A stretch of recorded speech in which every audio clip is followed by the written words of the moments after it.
किसी भी जीव को अगर वेनम अपने साथ जोड़ ले तो वह तुरंत ही एक ताकतवर नया प्राणी बन सकता है। जैसे कि सामने खड़ा यह घोड़ा। वेनम ने अपनी टेंटकल्स निकालकर एडी को पकड़ लिया और अपनी पीठ पर बिठा लिया, एडी को असली स्पीड और पावर का मजा चखाने के लिए। इस वक्त वेनम एक बेकाबू जंगली घोड़े जैसा था। उसकी लंबी जीभ की हद तक बढ़ रहा था। ऐसा लग रहा था जैसे हर पल मौत उसके करीब है। कुछ देर बाद वे नदी के किनारे पहुंचे। वेनम ने वहीं जोर का ब्रेक मारा और फिर मुंह भर भर कर पानी पीने लगा। वेनम की तबाही से गुजरते हुए एडी अपने शरीर के एक हिस्से की संवेदना खो बैठा, मगर उन्हें पता नहीं था कि उन पर नजर रखी जा रही है। सैनिकों ने पल्स गन उठाई और उन पर हमला कर दिया। पल्स अटैक से वेनम तड़प गया और एडी को जोर से बाहर फेंक दिया। फिर वेनम भी घोड़े से अलग होकर पानी में एडी को ढूंढने कूद पड़ा। एडी को पानी में, लेकिन इसी पल उनकी लोकेशन डिवाउरर बीस्ट ने पकड़ ली। झरने से गिरते एडी और वेनम को सैनिकों ने बिजली से झटका दिया। वेनम पलटकर लड़ भी नहीं सका। इसी बीच डिवाउरर बीस्ट वहां आ पहुंचा। उसने अपनी संवेदना से सीधे उनके ठिकाने को खोज लिया और पानी में छलांग लगा दी। मुंह खोलकर वेनम पर टूट पड़ा। वेनम ने एडी से अलग होकर खुद को बचा लिया। जब डिवाउरर बीस्ट पानी से निकला तो उसे बस इंसान दिखे, उन्हीं पर हमला करने लगा। वेनम ने मौका पाकर एडी को उठाया और भाग गया। सैनिक गोलियों से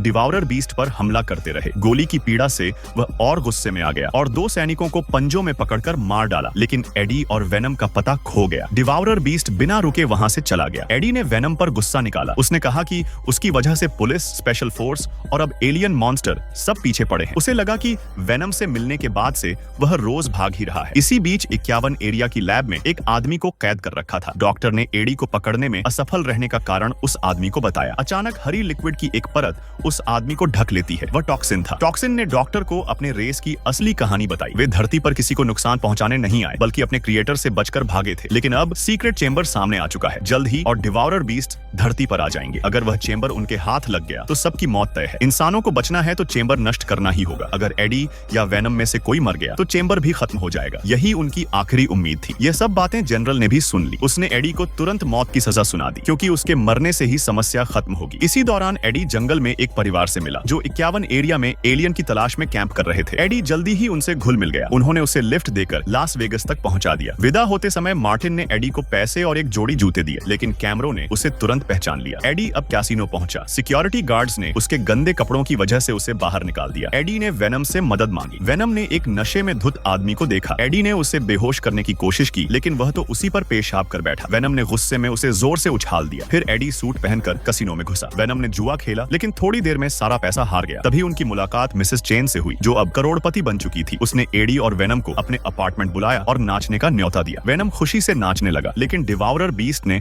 उन्हें दूर से पकड़ लिया और लास वेगस पहुंच गया। वेनम डर कर एडी के शरीर में छिप गया। डिवाउरर बीस्ट गुस्से में दहाड़ा और चला गया। फिर हेलीकॉप्टर से सैनिक उतर आए और पल्स गन से वेनम को एडी से अलग कर लिया। एडी बेहोश होकर कैद कर लिया गया। डिवाउरर बीस्ट ने यह सब देख लिया और वह भी 51 एरिया की ओर बढ़ा। इधर मार्टिन का परिवार भी 51 एरिया में घुस गया। वेनम अब बहुत कमजोर हो चुका था। डॉक्टर ने उसे बेसमेंट में भंडारण में डालने का आदेश दिया, लेकिन उसके असिस्टेंट ने चोरी छिपे वेनम को बचा लिया। एडी होश में आया और देखा कि वह आइसोलेशन रूम में है। उसे पता चला कि मलिगन जिंदा है। टॉक्सिन ने बताया कि उनकी सिम्बियोट टीम पृथ्वी पर सीक्रेट चेंबर को बचाने आई है। उसी वक्त जनरल ने एडी को बाहर लाकर गोली मार दी। वेनम गुस्से में आ गया और जनरल को मार डाला। फिर एडी के साथ मिलकर उसे बचा लिया। तभी डिवाउरर बेस में घुस आया। गोलियां उस पर बेअसर थीं। टॉक्सिन ने वेनम से कहा कि भागो, मगर डिवाउरर बीस्ट ने उसे आसानी से कुचल डाला। वेनम ने असिस्टेंट से कहा कि सारे सिम्बियोट्स को छोड़ दो। उन्होंने इंसानों के साथ मिलकर लड़ाई शुरू की। अब यह लड़ाई केवल उनकी जिंदगी के लिए नहीं थी, बल्कि पूरे ब्रह्मांड के लिए। सभी सिम्बियोट्स का आपस में फ्यूजन उन्हें और भी ज्यादा ताकतवर बना देता है। उन्होंने ढेर सारी टेंटिकल्स छोड़कर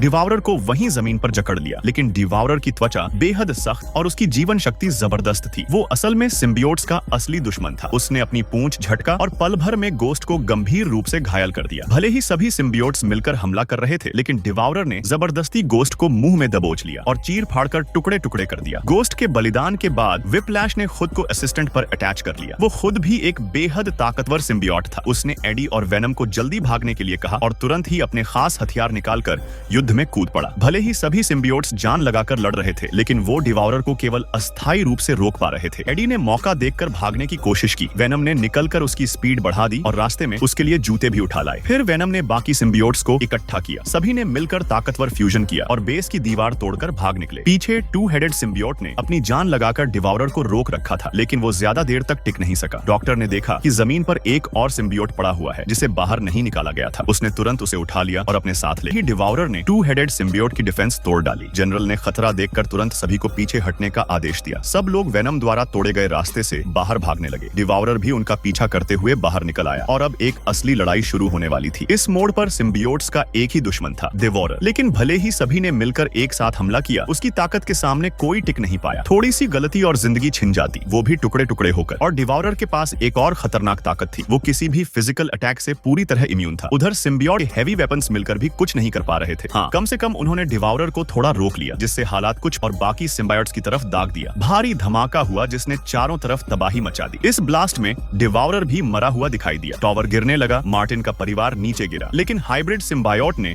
उन्हें टेंटिकल्स से बचा लिया। वाइप्लैश गुस्से से भरा था, लेकिन जनरल को कोई फर्क नहीं पड़ा, बल्कि वो घिन से हंस रहा था। लेकिन तभी वापस जुड़ गए और वो पहले जैसा ताकतवर हो गया। इसी समय यूनिवर्स का एनआर ने डिवॉरर का सिग्नल पकड़ लिया। उसने तुरंत और डिवॉरर्स को भेज दिया। अब एक नहीं बल्कि पूरी सेना आ गई थी। असिस्टेंट और विप्लैश ने मिलकर उनका सामना किया, लेकिन ये लड़ाई आखिरी जद्दोजहद से ज्यादा कुछ नहीं थी। इस फ्यूजन ने मिस्टिक स्टोन को जगाया। अब डिवॉरर का ध्यान एडी पर आ गया। वेनम मोटरसाइकिल पर भाग रहा था और डिवॉरर, लेकिन वो फिर से जिंदा होकर बाहर आ गया। उसने हेलीकॉप्टर को गिरा दिया, सोल्जर्स मरने लगे, जनरल घायल हुआ। एडी और वेनम ने प्रोपेलर से मिलकर उस पर वार किया और जनरल को बचा लिया। लेकिन तभी दूसरा डिवॉरर आ गया और एडी को पकड़ लिया। वो एडी को खाने ही वाला था कि अचानक उसका सिर फट गया। असल में मार्टिन वापस आया था और रॉकेट दागकर एडी को बचा लिया। लेकिन डिवॉरर अमर था। वो फिर से खड़ा हो गया और साउंड वेव छोड़ दी। विप्लैश मजबूरन होस्ट से अलग हो गया और डिवॉरर ने उसे खत्म कर दिया। अब सिम्बियोट स्क्वाड पूरी तरह नष्ट हो चुका था। वेनम ने महसूस किया अब कोई जीत की उम्मीद नहीं, लेकिन तभी उसे जनरल द्वारा रखे